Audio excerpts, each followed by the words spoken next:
ब्रेकनंतर आपलं पुन्हा एकदा स्वागत। पुढच्या बातम्या पाहूयात। उत्तर आणि वायव्य भारतात मुसळधार पावसाची हजेरी पाहायला मिळते। हिमाचल प्रदेशमध्ये तर ढगफुटीमुळे अचानक पूरस्थिती निर्माण झाली आहे। पुरामुळे नागरिकांमध्ये घबराटीचं वातावरण पसरलं असून काही ठिकाणी रस्ते खचलेले आहेत तर वाहनं देखील नदीच्या पुरात वाहून गेली आहेत। बियान नदीनं रौद्र रूप धारण केलं असून काही रहिवासी इमारत आणि परिसर जलमय झाल्याचं चित्र समोर आलेलं आहे। याशिवाय अनेक भागात भूस्खलनाच्या अनेक घटना घडल्यात। भूस्खलनामुळे 250हून अधिक रस्ते बंद झालेत तर मंडी ते मनाली हा चंदीगड मनाली महामार्ग विविध ठिकाणी दरड कोसळल्यानं बंद करण्यात आलाय। सोलनमध्ये कालका शिमला ट्रॅकवर ट्रेनची वाहतूक थांबवण्यात आलेली आहे तर तिकडे हिमाचलमध्ये हवामान खात्यानं रेड अलर्ट जारी केलाय।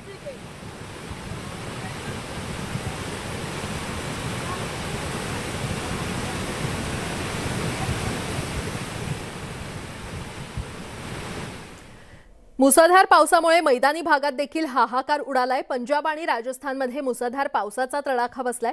गुरुग्राममध्ये रस्त्यावर पाणी साचल्यानं वाहनं अडकली आहेत तर पंजाबमधील भटिंडा इथे वाहनं पाण्यात बुडाली आहेत आणि राजस्थानच्या सिकरमध्ये रस्ते जलमय झालेत।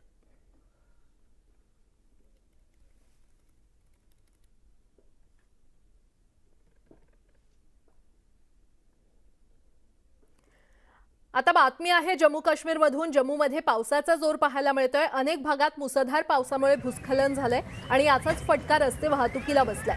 चासना परिसरातील रेसी इथे अचानक रस्ता खचल्यानं मालवाहतूक करणारा ट्रक फसला आणि क्षणार्धात तो दरीमध्ये कोसळला। सुदैवानं चालकानं सतर्कता दाखवली आणि त्याचा जीव थोडक्यात बचावला।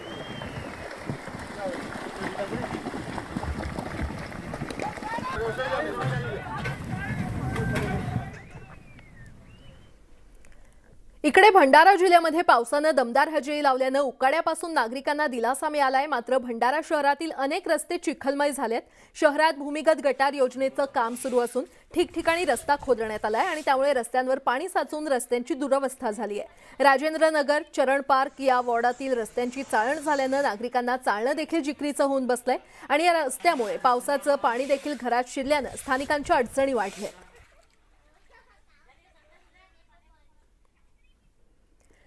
दक्षिण मुंबईतील पायधुनी परिसरात टोळक्याकडून एका तरुणाला मारहाण करण्यात आली आणि हा मारहाणीचा प्रकार सीसीटीव्हीमध्ये कैद झाला असून मारहाणीचं कारण मात्र अद्याप अस्पष्ट आहे। या प्रकरणी 4 आरोपींना पोलिसांनी अटक केलेली आहे आणि ही संपूर्ण घटना कॅमेऱ्यात कैद झाली आहे।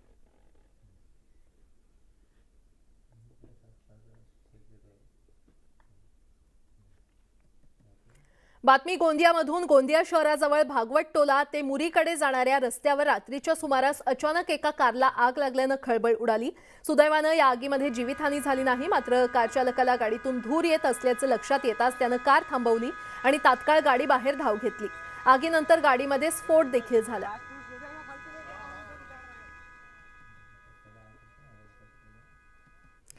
तर महाराष्ट्रातल्या सगळ्या महत्त्वाच्या बातम्या आपण सविस्तररित्या महाराष्ट्र अनलिमिटेड या बुलेटिनमध्ये पाहिलेल्या आहेत। यानंतरच्या बुलेटिनमध्ये महाराष्ट्र, देश आणि विदेशातील सगळ्या महत्त्वाच्या बातम्या या वेगवान स्वरूपात पाहणार आहोत। मात्र त्याआधी एक महत्त्वाची आठवण, या सगळ्या बातम्या तुम्ही तुमच्या मोबाईलवर देखील पाहू शकताय। त्यासाठी तुम्हाला काय करायचंय, तुम्हाला आमच्या सोशल मीडिया प्लॅटफॉर्मला भेट देणं गरजेचं आहे। आम्हाला फेसबुक, यूट्यूब, ट्विटर आणि इंस्टाग्रामवर फॉलो करा। तिथे वेळोवेळी प्रत्येक बातम्यांचे अपडेट तुमच्यापर्यंत पोहोचत राहतील। आणि आता बातमीपत्रामध्ये आपण एक नजर टाकूया 10 सेकंद 10 बातम्यांवर।